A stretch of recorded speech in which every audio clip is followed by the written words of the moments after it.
Apex, nagpaalam na sa flip top at mundo ng battle rap.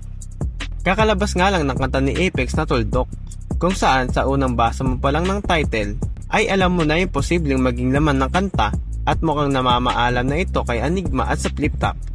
Sa kantang inilabas ni Apex ay kinukwento niya yung mga naging journey at pinagdaanan niya sa battle rap. Mapapakinggan din natin dito kung paano niya na-discover ang flip top at paano tinaguyod ni Apex na may angat ang kanyang pangalan sa mundo ng battle rap. Mas pinili niya ang tahakin ang landas na ito kaysa sa tumungtong sa barko. Lahat sinakripisyo ni Apex para mapagpatuloy lang ang kanyang pangarap sa battle rap. Sobrang sakit lang din bilang isang battle rap fan na masaksihan mong hindi na makakabattle ang isa sa top tier at lagi mong inaabangan na MC. Tagos puso rin talaga ang naging linya na ito ni Apex sa kanyang kanta na nagalit si Boss Arik sa pagpunta niya sa anniversary ng flip top at pinaalis nga siya ng venue. Tinawag ng bantay, si Enigma daw nagalit at ang sabi sa akin, pinapaalis ka ni Arik. Tinanggap ko kahit na masakit, at least malinaw na din ako makakabalik na.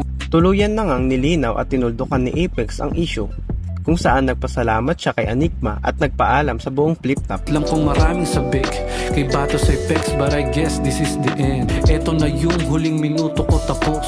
Salamat Arik, ang buti mo na boss. Salamat flip top, mi ultimo adios. Nakakamiss ngang panoorin si Apex dahil matagal na nga siyang hindi nakakabattle sa flip top. At 2022 pa nga ang huli niyang laban versus Sinyo sa Ahon 13. Naaalala ko nga na pagtapos pa lang ng laban na ito at hindi pa na-upload ang video, ay naging usap-usapan agad ang sinabi ni Apex sa kanyang rounds.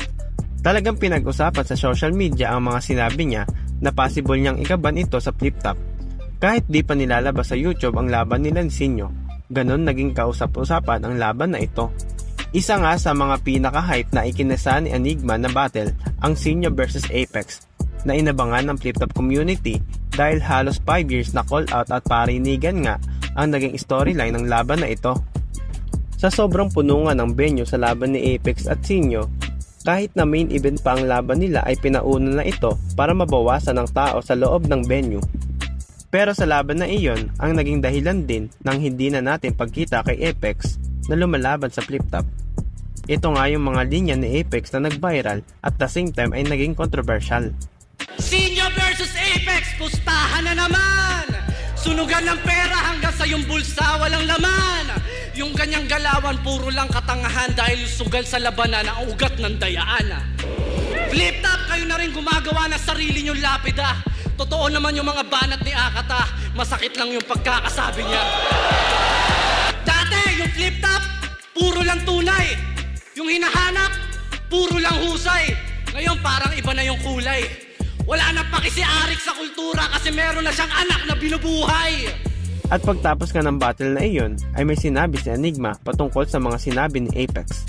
At kahit ano sabihin niyo, Apex, hindi dahil sa flip top, hindi natin mapapanood ng mga ganitong klaseng laban. Kaya bahala kayo. Sa comment section nga ng Tuldok ay dinubog si Enigma at maraming mga taga-suporta ni Apex ang nagagalit. Halina't sabay-sabay nating basahin.